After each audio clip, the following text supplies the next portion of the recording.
Hey guys, so this is the calendar that we're going to make today. This is not really a true tutorial, that's why I called it a tutorial light, because I'm just going to show you how I designed the front page of this and the materials I used, and then you can go ahead and make and replicate this on each of the pages. This is going to be a perpetual calendar, so I'm going to be putting it onto a stand, like a photo frame stand, and I'm going to be attaching these little cards. So this is a 2023 mini tear-off calendar from Tailored Expressions. I'm just going to open this up and show you guys. You can order these online. You can also print out your own. There's a lot of free templates online for mini calendars. Alternatively, Stampin' Up! Sells a calendar stamp, and you can kind of do one every year as needed. But I just wanted to show you what I'm going to be doing. So these tear off.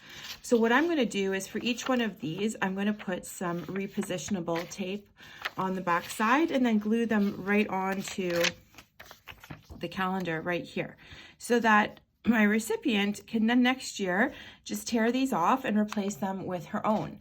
Okay, so that's the beauty of this calendar. It doesn't ever, you never have to get rid of it. You can always keep it beautifully on display for the months to come, years to come rather. Okay, so let's take a look at the materials and see how I put this together.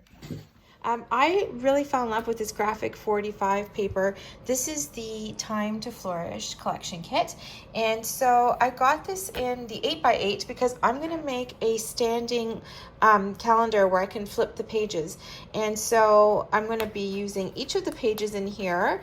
And they're just gorgeous, just gorgeous. So what you get in the pad is a page that shows you all like sort of the month and some embellishments, and then a matching page for the background. So you get that sort of for each of the months. So that's what I'm going to be using as my patterned paper. And then I'll also be taking this plain sort of cardstock paper, and this one in particular is basil paper, and it's just craft, so I'm going to be using this as my base for this project.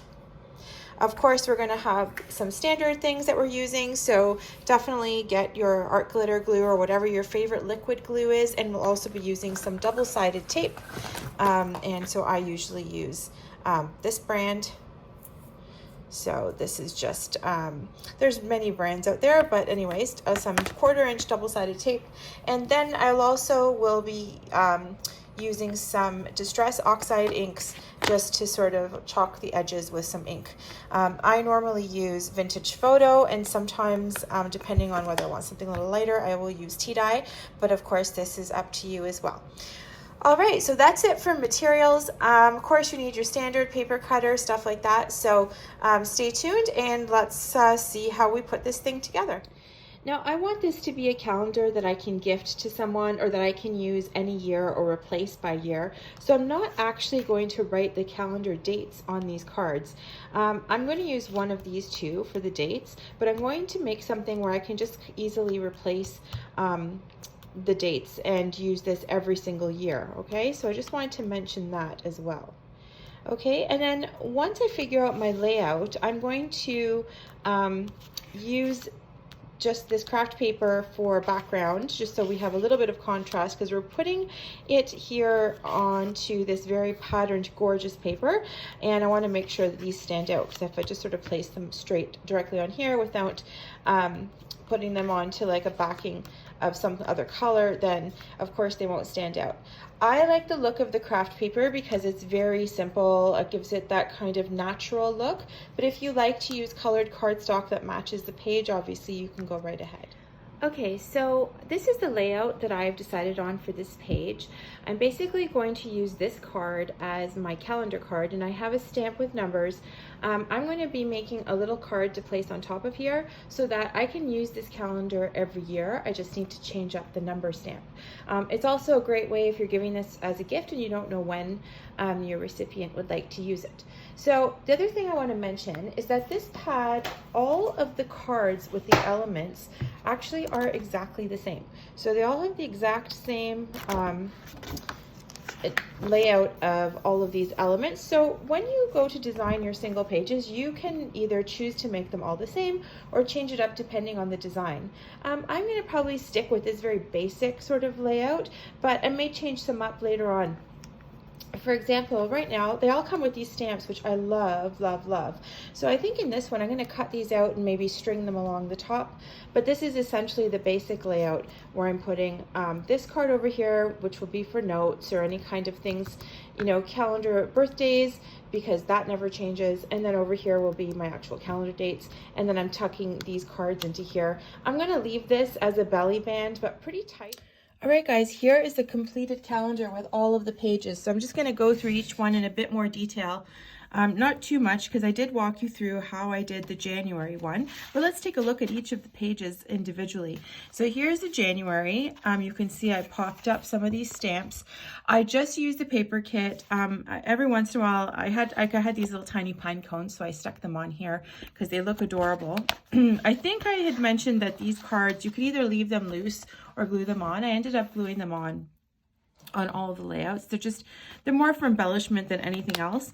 There is a pocket here, so if somebody wanted to slip in, you know, a reminder note or something like that, you can totally do that in this little piece here. I left it as a belly band, and so it's just easy to kind of tuck stuff in there. It's a pretty tightly stuck down belly band, so things won't fall out once it's standing up on your stand. So there's January. The other thing I'll show you is that I used some of this glossy accents to kind of highlight some areas of the calendar, just to give it a little bit of gloss. So I hope you can see that on top of the stamps as I kind of put that back and forth in the light. So that's basically it. It's really fun and easy to put together. You could do this while you're watching TV, because once you design one page, then each of the other pages is exactly the same. So here's February. So same thing. In this case, I actually chose to stick the cards on the outside. So you can play around. There's another spot for a note. You'll put the calendar over here. Some more glossy accents. Here's March. March is looking very much the same. For some reason, I didn't glue this one down, but I think just so I could show you that there are options, and you can basically do whatever you like and whatever works for your calendar. So again, you can always put a little card in there. Here's April. April's glued down. Okay, there's a little card tucked in the side here. You can either glue that down or just have it loose and pull it out, so you could kind of have the highlights of each of the weeks on this little card. It's kind of tiny, so it's more as an embellishment, I think. But anyway, it's on all of the cards you'll see. May, June. I love the colors. Like, this is I don't know. This is a gorgeous, gorgeous graphic 45. Just their calendars are just amazing. Here's July. I love the colors, the teal with the red. And August, more gorgeous colors. Like you can see, I change it up on some of them. Like on August, I decided tuck this down in here. So, I ended up, this had to be a little bit higher. So you can see I only used 3 stamps versus I usually put all 5. So really, this is really the way you want to design it. But the basic layout is your calendar card on the right, a belly band across the bottom, and tuck in some of these little cards and embellishments, and then your month name sort of card on the left. Okay, here's September. And you can see, so on the flip side, there's sort of this pattern with the writing on it. I didn't use that. I think I used it once, and we'll get to that in a second. But I almost always chose the side with the pattern on it, with the fruits, etc. So I really like that. Excuse me.